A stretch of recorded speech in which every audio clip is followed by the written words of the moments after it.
Okay, today we're going to do a quick envelope journal. I'm just going to show you the basics, and you guys can take it from there because you're all smart, and once you know the basics of putting it together, you'll be fine. So what you do is you take whatever size envelopes you're going to use. I like number 10 envelopes. You can get them at the dollar store really cheap, or you can get a big box of them on Amazon. You're going to put the white side in.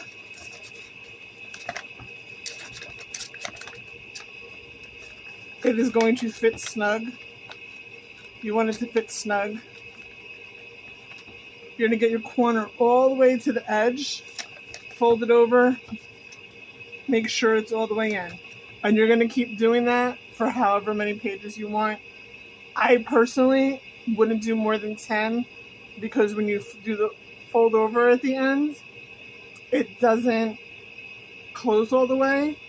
And then you have to do a binding on the edge, which takes away from the width of your design. So we're going to pretend I have 10 in here. This last one, you're going to fold over and you're going to work the edge. Make sure it folds all the way over. Right? And then you're going to glue here. Fold it over. Push it all out and make sure it smooths really flat. Now you're going to go back and you're just going to lip the edge here and go with just a little bead of glue and press it down. Let them dry before you put any color or ink on them. Because if you don't, when you're doing the wet ink, your lines from your glue are going to show through. Okay, so that aside, we did one, we started already, so that we didn't have a whole huge video to do. I already did the front cover. We'll put that together in a minute. I'm going to show you how I ink it. I like these brushes when I have to ink a big area because it doesn't leave the little round marks when you use a sponge. I don't have luck doing that. I always get the round marks from the sponge. It doesn't matter how careful I am. This, you're just going to ink it up really good. It takes a little more back and forth than it does a sponge because it doesn't absorb as much. But if you see, you're not getting the round marks. You're just getting the blots from the ink because you don't want it to be perfect. That's the whole point of having a junky kind of journal. The dirtiness, if you will, lends to all the pretty things that come on top of it. We're going to see the middle, so we're going to color that. I'm working on a glass mat, so I'm not worried about it going on my background because it wipes up with a baby wipe.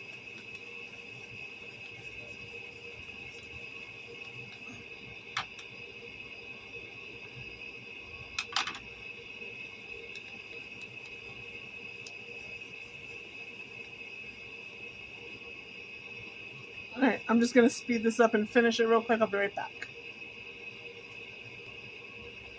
Alright, we're done with that part of it. I went ahead and I cut all my pieces that are going to go down. And what I did was I inked all the edges on these also. With this, I use one of these or one of the sponge tools like this. I just happen to have these clean when I started working. These are all trimmed down, ready to go. I give myself, because of what I wanted to do, a 1/4 inch border when I put the pieces on the inside. So normally I only do 1/8 of an inch, but because I want to do something with the stencil on top of it, I gave myself a 1/4 of an inch so everything worked together. These are my pages that we're going to put on here for the writing part. All this is a piece of lined Post-it note. And what you do is you're just going to take the edge and very easily back and forth rip the edge to give it a distressed look. Just like that.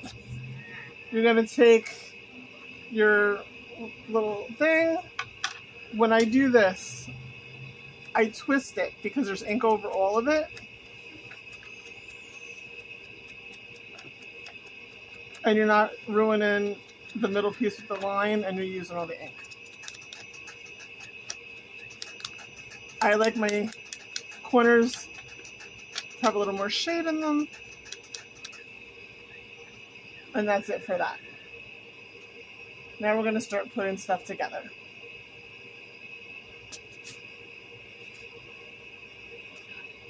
Okay, I have all the pieces done. We're ready to go, start putting things together. What I'm going to do is I'm going to wipe off my mat because there's ink on here. The great thing about working with a glass mat is you can cut on it, you can paint on it, whatever. It cleans up easy. You don't leave cut marks in it like you would do on a traditional mat. Unless, of course, you get a self-healing mat. They're great. I have one on my other desk that takes up the whole desktop. But just work clean, and then you don't get anything all over the place when you're doing this. But I'm using Tim Holtz Distress ink. That's my personal preference. This color is Uncharted Mariner. Also one of my favorite colors. That and the Villainous Purple reminds me of Ursula from Disney, and she's one of my favorites. My wet glue of choice when I'm doing this is Art Glitter Glue. Different people use different things. I just happen to like this one. It's got oh, I just broke my needle. Oh, please, technical error.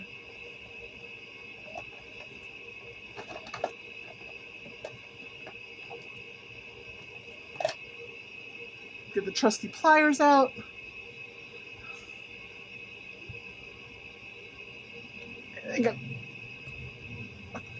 I have to get a new pin, but because I pulled the head off of it trying to get it back out.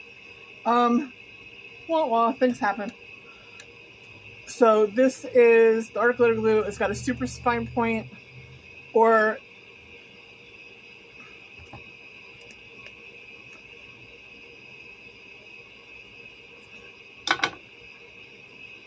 this comes off and it's got a wider point. Personally, this is my favorite because it doesn't leave a lot of glue, and you don't need much. Not for this. Paper sticks well with glue. Envelopes obviously are paper. You don't want to make it super wet. Cardstock is a little more forgiving. Doing paper on paper, I would recommend using a scrapbook tape or a double-sided tape. My go-to is Banner tape. You can get that on Amazon easily. It's a really thin, super durable, double-sided tape. It comes in 3/4 inch and 1 inch.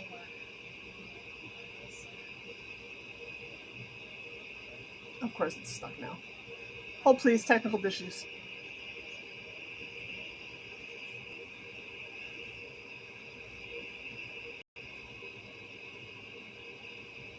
Okay, so I'm clogged the glue. Again, technical error. So what we're gonna do is we're gonna do it's giving me a hard time now.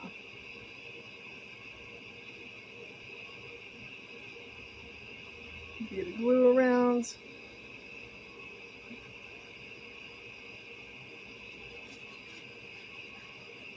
Again, I'm working with 110 index Nana cardstock. By far one of my favorite stocks to work with. It runs through the printer like a dream. Helps if there's only one paper.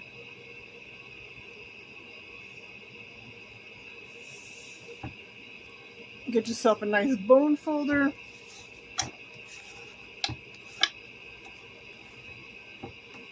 Squeegee.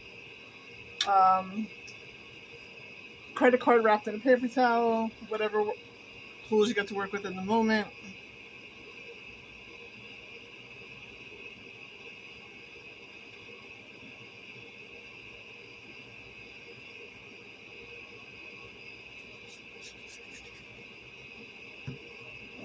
Wet glue on cardstock is very forgiving. You don't see it. When you are using wet glue on paper, not quite as forgiving. You gotta let it dry or you're gonna see it. And you definitely don't want to have thick lines. You want them to be super thin, because if they're not, you're gonna see them when you start working. Okay, so now we want to take it up a notch. So I want to put stitches in the middle to make it look like it's stitched into the book. This stencil is from Diane Reveley from Dylusions. If you've not seen her videos, go watch her. She's hysterically funny. She does a lot of stuff with Ranger. And you will appreciate her.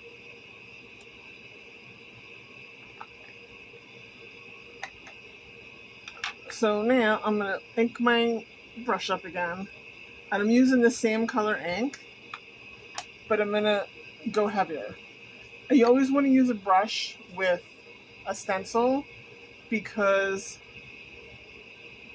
when you use the sponge, especially on something that's got very intricate little cuts, you're going to ruin the stencil.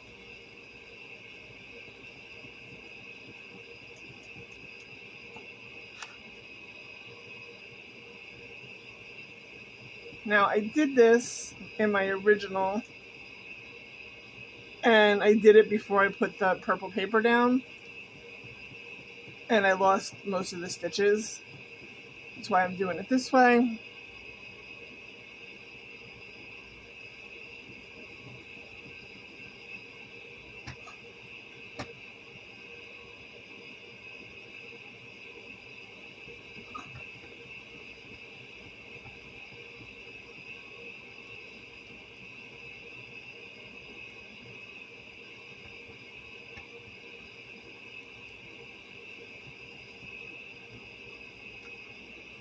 And voila.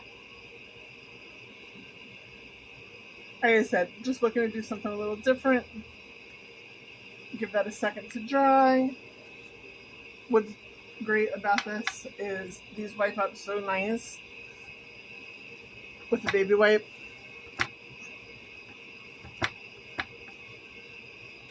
And you just wipe your board. That's nice and clean. Ready to go back in the package.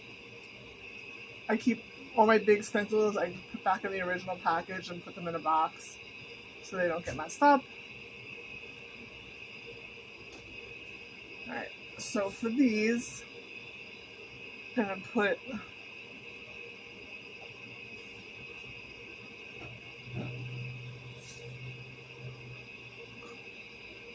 this is the idea anyway.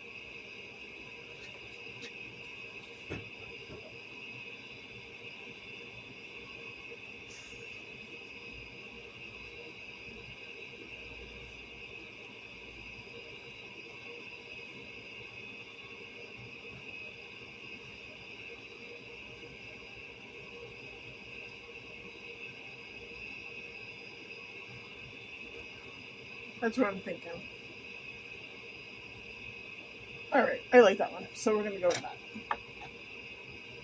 I still have to find a good pin because the one from my sewing kit does not fit in the hole, so I have to figure that out.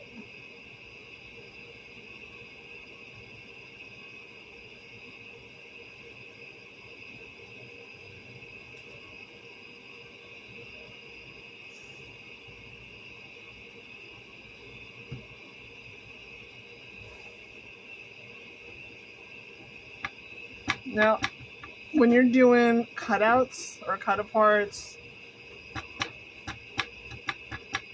you want to make sure, especially when you're going on a dark background, that you put some kind of ink on the edge. One, it makes it pop. Two, if you're not using a solid color piece of paper, the core of your paper is white and it's going to show. To me, it just doesn't give it as much of a finished look. I'm not going to go in the middle with this glue on these. I'm just going to go as light as I can on the outside because it's paper and it's on the thin side and you want to be able to write on it.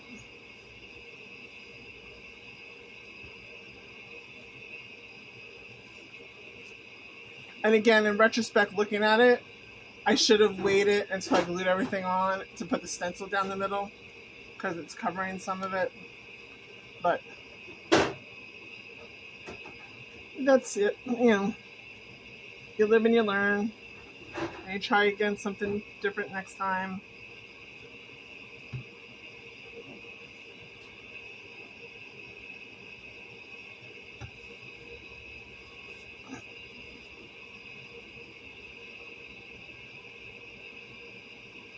What's great about this Neenah 110 cardstock and the laser printer is I can print on both sides of it and it doesn't show through.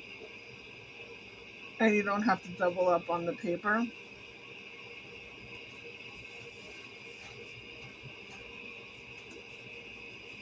Now, these are something that just came in one of my kits that I started using. They're the tabs to go on the outside. So what I'm going to do is I'm just going to put this on my bend point. And just run my finger up along the edge.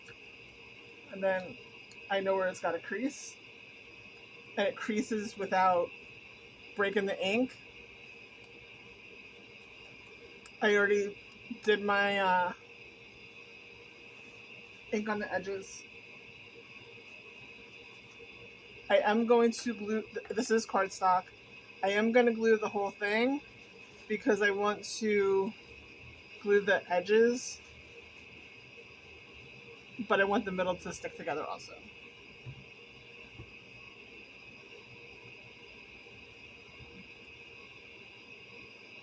So what I'll do is I'm going to take the, let's turn this a little so you can see. This piece of the tab, I'm going to line it up on the page that's behind it.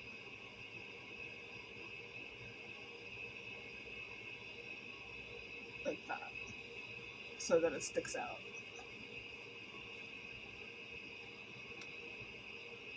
This is one of my bone folders. It's hard and it's solid to run across. And I put that in backwards because the right on part should have faced the front. So again, that was my bad. This was the one that I played with yesterday that I kind of messed up and learned some different things with. Let's do the front cover real quick. I was down to 2 pieces that I really, really liked. And I made one of the kids pick out the one that they liked, so this is where we are.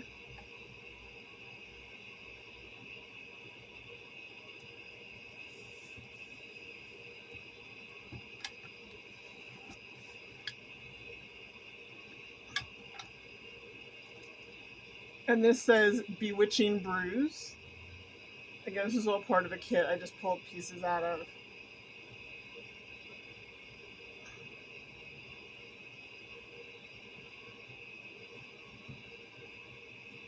I just stick my hand in the glue.